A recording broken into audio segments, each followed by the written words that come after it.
43 seconds long, recorded at 11:22 at night on a Friday in March. My wife's voice on the other end, loose and bright the way it only ever got after 2 drinks, laughing before she'd even finished the first sentence. Ray, I just want you to know we took it. All of it. And honestly, we're not even sorry. Then music behind her. Las Vegas. Ice rattling in a glass. And then silence. My name is Raymond. I'm 57 years old. By the time she landed back at that airport 4 days later, there was a sealed envelope sitting on the kitchen table where her keys used to sit. She hasn't laughed like that since. But to understand what was in that envelope and why she stopped laughing, you need to understand who we were before any of this happened. Because this is not a story about a bad marriage. It's a story about a good marriage that was hollowed out so slowly, so carefully, so quietly, that I didn't recognize the damage until I'd already spent 14 months preparing for the day I knew was coming. I want to tell you this honestly. All of it. Deanna and I met in the spring of 1996 at a property management conference in Phoenix. I was 28 years old. She was 26. I was in the back row of a breakout session on lease restructuring for mixed-use commercial buildings. She was presenting. She wasn't flashy about it. No theatrics. No performance. She stood at the front of the room with a single-page handout and walked through 7 ideas in 20 minutes, each one more precise than the one before it. By the time she finished, people were writing from memory because the handout wasn't enough to hold what she'd said. After the session, I introduced myself at the refreshment table. I had 4 pages of notes. She looked at them, turned to the 3rd page, pointed at something I'd underlined, and said, "You wrote down everything except the thing that actually matters." Then she told me what that thing was. I married her 14 months later. For our first few years together, we kept our professional lives separate. Diana worked commercial leasing for a mid-sized firm on the east side of the city. I was building from scratch residential properties, nothing remarkable, 1 unit at a time. We talked about work over dinner the way people do when they genuinely enjoy each other's thinking. She caught things I missed. I studied things she was impatient with. It was a good partnership long before it was ever a business. Marcus came into the picture in 2004. He was a contractor I'd used on 3 renovation projects, reliable, fast, with a network of subcontractors who could move quickly when a property came available. At the time, I was looking to expand from residential into small commercial and didn't have the operational infrastructure to do it alone. Marcus had that infrastructure. I had the capital and the client relationships. The arrangement made sense on paper and it worked even better in practice. We formalized a partnership in early 2005. Standard language. Equal split on new acquisitions. A buyout clause covering material breach. We both signed it. We both filed it. And for the next decade and a half, neither of us read it again. By 2008, Diana had left her firm and was working with us full-time. Her instinct for evaluating a property, when to move, when to wait, when to walk away, was better than anyone I had ever worked with. Under her direction, our portfolio expanded from 11 properties to 26 in 3 years. She saw market patterns before the data caught up to them. I trusted her completely. I want you to hold on to that. Because trust, when it's that total, doesn't evaporate overnight. It erodes. It gets explained away in small, reasonable-sounding increments. Piece by piece, until one day you look at what's left and realize the ground you're standing on isn't the same as the ground you built on. By 2018, we had 41 properties, a staff of 7, an office on the 4th floor of a building we owned by the spring of 2019, Something in me had started keeping records, not from suspicion. Not yet. From something quieter than a low, steady alertness, the kind of signal that arrives before the evidence does, that lives in the body before it reaches the mind. I had learned over the years to pay attention to that signal, even when I couldn't name what was triggering it. I want to be honest about that, because I spent a long time telling myself I was being paranoid, telling myself that the alertness had no foundation, that I was reading meaning into things that didn't have any. It turns out it was reading everything correctly. The first thing I noticed was the emails. Marcus had a habit of looping me in on everything: investor updates, maintenance schedules, vendor negotiations. He'd been doing it for 16 years. Carbon copies on everything, even things that didn't need my input. He said once that he'd rather over-communicate and annoy me than under-communicate, and in the summer of 2019, the carbon copies started disappearing. Not all at once. 2 or 3 a week at first, then 5 or 6, then entire threads I'd find out about only when a vendor called my line to follow up on something I hadn't known was being discussed. Each time I mentioned it, there was an explanation. A missed address in the send field, a platform update that had reset his preferences, a misunderstanding with his assistant. One at a time. Each explanation was reasonable. Together, they weren't. Around the same time, Diana started taking phone calls outside. Not unusual on its own, she'd always stepped out for client calls when she needed quiet. But these were after business hours, 9, 10 at night, sometimes later. I'd wake up at midnight and the bed would be empty, and through the window I'd see the light in the backyard, her silhouette sitting on the porch steps with the phone pressed to her ear. I didn't ask about those calls. I want to be honest about that. I didn't ask because some part of me already understood that the answer I'd receive wouldn't match the one I needed, and I wasn't ready yet for that particular confrontation. So instead, I kept recording the signal. In October of 2019, Marcus mentioned a 2-day industry conference in Santa Fe. I assumed I'd been registered and simply hadn't seen the details yet. When I asked his assistant about the hotel block, she looked confused. She had booked 2 rooms, both under first names only. Neither of those first names was mine. I thanked her. Told her it must have been a miscommunication. Went back to my office and sat with that information for a long time. That afternoon, I called my personal attorney. Not to file anything, not to accuse anyone of anything, just to have a hypothetical conversation to understand what documentation I would need if it ever became necessary to have it. My attorney was methodical and did not ask unnecessary questions.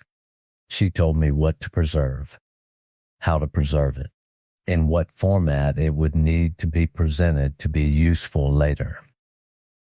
I started the following week. The financial records took the longest to build. Our joint business account was managed through software Diana and I both had access to. I began pulling weekly statements in December, reconciling them against the previous month's figures. The discrepancy wasn't dramatic at first, $7,000 or $8,000 in a given month, categorized under consulting fees or operational contingency or maintenance reserves. By February, the consulting fees had no corresponding invoices. By April, I had traced 8 separate transfers totaling $87,000, all moved into a personal account opened in Diana's name only. Each transfer between $7,000 and $14,000. Each one placed on a Tuesday. Each one structured carefully enough to avoid triggering an automatic bank alert. Someone had been deliberate about this. Someone who understood exactly where the review threshold sat. The hotel receipts came from our shared corporate card. I found them by pulling 6 months of statements and sorting by property. 3 different cities: Denver, San Diego, Nashville, always a weekend. Always 2 rooms booked under first names only. Always the same 2 first names. I put the receipts in a manila folder and filed the folder in the bottom drawer of my desk. In April, Diana left her iPad on the kitchen counter before leaving for a showing. I was finishing breakfast. I wasn't looking for it. The screen lit up with an incoming message, and I saw the preview text before I could look away. I read it. Then I went back and read the 31 messages before it. I photographed all 31. I did not respond. I set the iPad back on the counter exactly where it had been. When Diana came home that evening and asked how my morning was, I said it was fine. She made tea. I washed the breakfast dishes because there was one thing I needed to do before anything changed. I needed to read a partnership agreement from 2005. Specifically, page 11. The buyout clause was on page 11. Marcus and I had signed that agreement in January of 2005 in a conference room with bad overhead lighting and a plate of sandwiches neither of us touched because we were both too wired with ambition to eat. We shook hands afterwards. We took a photograph. I still have that photograph somewhere. The clause itself was standard boilerplate, the kind of language any competent business attorney includes without either party thinking much about it at signing. The senior partner, defined by initial capital contribution, retains the right to purchase the junior partner's share at assessed fair market value in the event of a verified breach of fiduciary duty. Misappropriating funds from a jointly held business account is a breach of fiduciary duty. I called my attorney the next morning with the agreement in hand. She told me we had a case. She told me it would take 60 to 90 days to execute cleanly if the documentation was solid. I told her I had 14 months of it. She asked me to come in and bring everything. We spent 3 hours going through it: the financial records, the hotel receipts, the photographed text thread from the iPad. By the end, she had separated everything into 3 categories and told me the documentation was thorough across all 3. She advised me to say nothing, to change nothing, to continue life exactly as it had been for as long as it took to finalize the paperwork. I went home that evening and made dinner. Deanna came in around 7, tired from a long showing. We ate at the kitchen table. She told me about a property on the north side she'd been evaluating. I told her it sounded promising. We did the dishes. We watched television. I did not say anything about page 11. That was in May. 10 months later, a Friday in March, Diana mentioned at breakfast that she was going to Las Vegas for a long weekend. A few friends from her old firm. She mentioned it the way you mention things you've decided aren't open to discussion, casually, unhurriedly, leaving no natural space for a question. I said it sounded like fun. That Friday I stayed late at the office. When my assistant left, I opened the bottom drawer of my desk.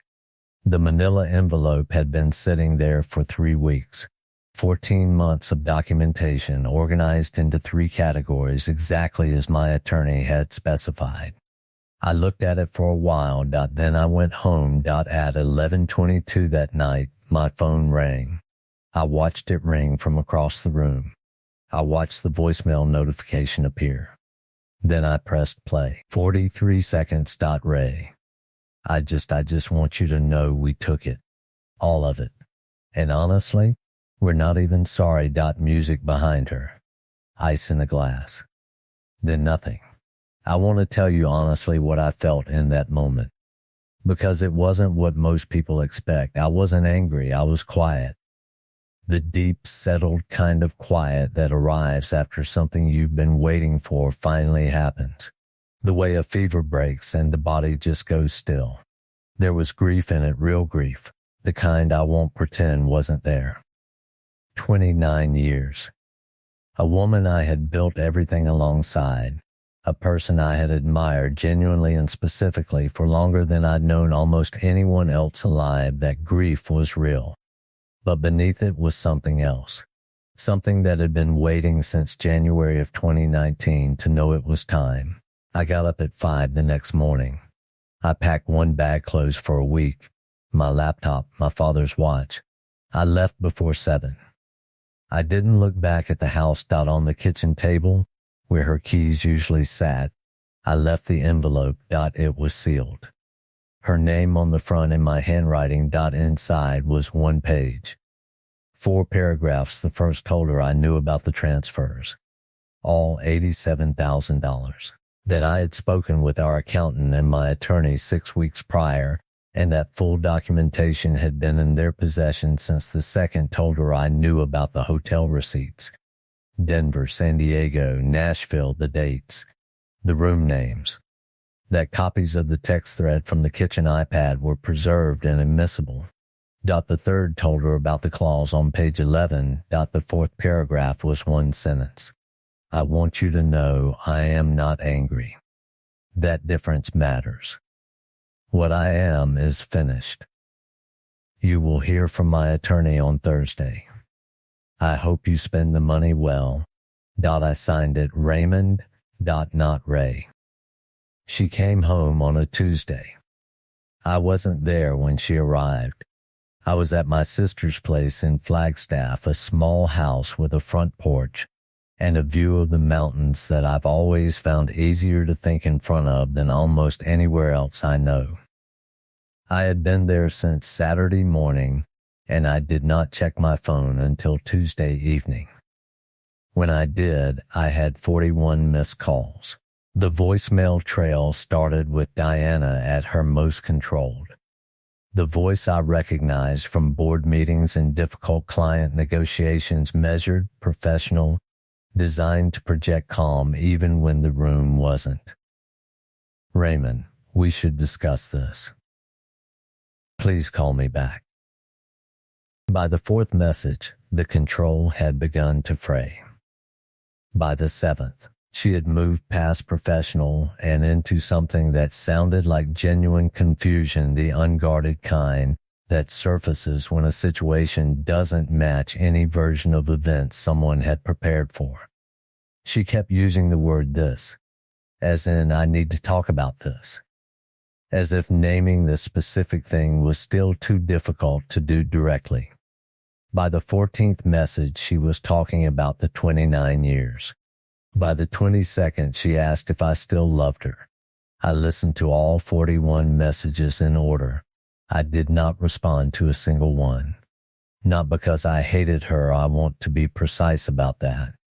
Hatred requires energy. Hatred requires you to keep thinking about someone, keep rehearsing your anger, keep re-arriving at the wound. What I felt was not hatred. It was something quieter. The settled, finished kind of grief that has already made its argument and simply needs time to clear the room. I called my attorney instead. Thursday happened as promised. Diana's attorney contacted mine at 9 in the morning. By afternoon, there had been 2 calls and a document exchange. By end of day, the framework of what would follow was established. Diana's attorney raised the right objections and pushed hard on the right points. But the documentation was thorough, and the clause on page 11 was sound. The financial restitution was addressed separately from the divorce proceedings. The misappropriation had been methodical enough to meet the state standard for civil fraud. Diana's attorney eventually advised settlement rather than contesting the evidence. Restitution on the $87,000 was ordered within 60 days. Marcus's situation moved on a parallel track. He retained his own attorney within 48 hours of formal notification. His attorney argued the buyout valuation, aggressively tried to have the assessed value recalculated upward to increase what he'd walk away with. My attorney had anticipated the argument. The documentation on the breach was specific enough that there was limited ground to stand on. Marcus left the partnership with his original capital investment returned at assessed value. No stake in the forward portfolio. No claim on future income from any of the 41 properties. A civil matter related to the misappropriation was settled separately, quietly. The way these things tend to be settled when both sides have reasons to stay out of a courtroom. He carried a box out of the office on a Tuesday morning. I was upstairs reviewing a lease amendment. I did not go downstairs. Diana received her half of the marital estate as required by law. Exactly her half. The house, her vehicle, her personal accounts. A fair outcome by every legal standard. What she did not receive was the business. In 1997, before we were married, this had been Diana's idea, not mine. We signed a prenuptial agreement. She had insisted on it. Her reasoning at the time was that she believed in protecting what people build individually, that love and business were separate categories and deserved separate protections. The agreement excluded the firm from the marital estate, and I had always admired that reasoning, even then, even now. I have 38 properties in the active portfolio at the moment. 3 were sold during the proceedings, which simplified the financials considerably. A small team I trust. An office that smells like old wood and coffee and honest work. I sit at my desk most mornings and there is nothing on the table. No envelope. No folder. No months of quiet documentation waiting in a drawer. That absence took longer to adjust to than I expected. For the first several months, I'd sit down and there would be half a second where I reached for the folder the way you reach for a glass that isn't there anymore. And then the half second stopped happening. People ask me if I regret waiting so long. 14 months of document, 10 months of silence after the attorney meeting. More than a decade of warning signs I explained away before any of it. I don't have a clean answer. What I know is that I waited long enough to be certain, long enough to do it correctly, long enough that when it was finished, there was nothing unresolved, no loose end she could pull to unravel what I'd built, no moment I'd acted from anger and handed someone a reason to question the outcome. Real endings don't arrive when you decide you're ready. They arrive when the work is done. Mine arrived on a Tuesday morning. I went back to reviewing the lease amendment.